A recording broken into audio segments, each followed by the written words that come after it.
Frisco, Texas, when the Dallas Cowboys took Ezekiel Elliott with the 4th overall pick in 2016. Some scoffed at the notion of taking a running back that high. From 2006 through 2015, only 6 running backs went in the top 10 of the draft.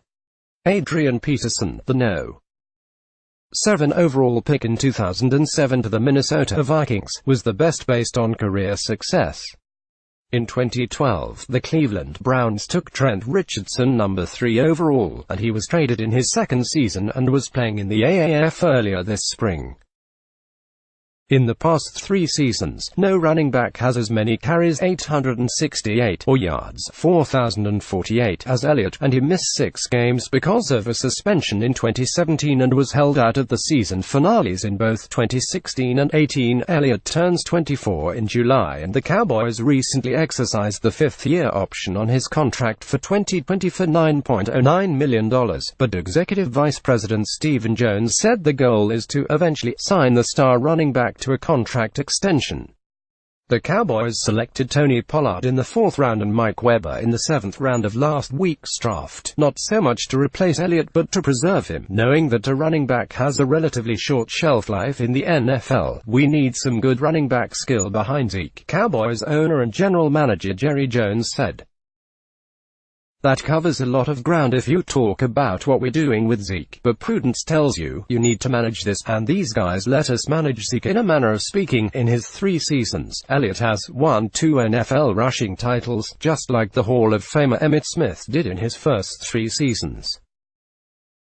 Elliott has accounted for 73% of the carries by Cowboys running backs and 76% of the rushing yards. In his first 3 seasons, Smith ran for 4,213 yards. His backups from 1990 through 1992 were Tommy Agee, 53 carries, 213 yards in 1990, Ricky Blake, 15 carries, 80 yards in 1991, and Kevin Richards, 49 carries, 176 yards in 1992. In 1995, when Smith was 26, the Cowboys selected Sherman Williams in the 2nd round to potentially lighten the load on Smith, but it never really happened, and Smith became the NFL's all-time leading rusher. Last season, the Cowboys did not feel as comfortable in giving Elliott breaks with Rod Smith as the top backup as they did when they had more proven backs in Alfred Morris and Darren McFadden in 2016 and 17. Rod Smith had just 44 carries for 127 yards in 2018. If something were now to happen to Elliott, the Cowboys would take a committee approach at running back with Pollard and Weber. "Pollard gives us some juice from the running back position, and he gives us legitimate options that threaten defenses," Jerry Jones said. The same thing is true with Weber. It just so happens that he is from Ohio State, but he can do some of the same things, not necessarily comparing the two, but he can do some of those same things as Elliott. That was a goal coming into this draft. Let's wisely use Zeke now and in the future, but how much will either player be used? In Jason Garrett's best years as head coach, the Cowboys have relied almost exclusively on one running back, either DeMarco Murray, who led the NFL in rushing in 2014, or Elliott. On multiple occasions in the Garrett era, the Cowboys have talked about wanting to use that web back, a player who can be used all over the formation to create mismatches, but for a variety of reasons the Cowboys never really used Lance Dunbar or Tavon Austin much. Pollard is more of a 3rd down back. He had 78 carries for 552 yards and 6 touchdowns last season at Memphis, and caught 49 passes for 458 yards and 3 touchdowns. He also had 6 touchdowns on kick returns. Best of NFL Nation. He's an excellent receiver. He's very good running the football, particularly out on the perimeter.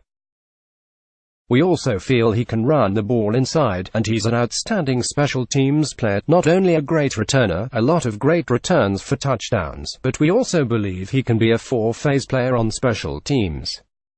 What we like most about him is what he can do on offense with the ball in his hands, and what feel he can really help us in that area, making some plays in space. Speaking on Pollard, Executive Vice President Stephen Jones made a comparison to how the New Orleans Saints use their running backs. "A little unfair, not at that level, don't get me wrong, a little Alvin Kamara to him, as to how he complimented Mark Ingram down in New Orleans," Stephen Jones said. I think he can do some of that. Weber replaced Elliott at Ohio State in 2016 and was named the Big Ten Freshman of the Year after running for 1,096 yards and 9 touchdowns. He did not top 1,000 yards again, but the Cowboys believe he can handle the load if necessary and has more variety to his game than did last year's 7th-round pick, Bo Scarborough, who did not make the 53-man roster. Weber was in this clump with some of the other running backs who were taken earlier, and so again, we looked at each other and said, why not Weber? Garrett said. We feel he can be a 3-down back for us, particularly good running the ball inside on 1st and 2nd down. We felt that was something we wanted to add to our team.